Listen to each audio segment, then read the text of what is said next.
Era accaduto un diverbio con l'infermiera al triage, c'era stato un episodio di escandescenza da parte dei familiari che avevano minacciato di morte l'infermiera e i suoi familiari.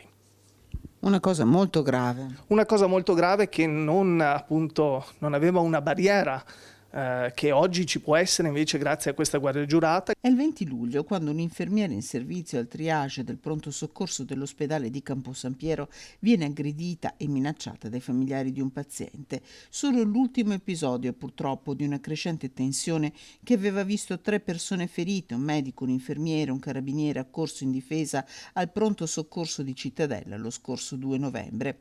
Da qui l'avvio di un dialogo con la direzione amministrativa dell'ULSS 6 che ha portato all'arrivo delle guardie giurate. Attualmente in fisse abbiamo 2 guardie giurate, una a Cittadella, 24 ore su 24, 7 giorni su 7, e la seconda a Campo San Piero. Negli altri presidi ospedalieri abbiamo una guardia giurata che presidia parzialmente il pronto soccorso e anche i reparti. Luoghi di cura e accoglienza dove spesso gli operatori hanno paura, così negli ospedali la tensione sta crescendo e i numeri lo confermano. 26.000 casi nel 2024, il primo trimestre del gennaio, febbraio e marzo 2025 abbiamo 6.000 casi in Italia e nella provincia di Padova 262 aggressioni tra verbali e fisiche. Un dato veramente preoccupante che va attenzionato sia dalla parte politica sia dalla parte istituzionale.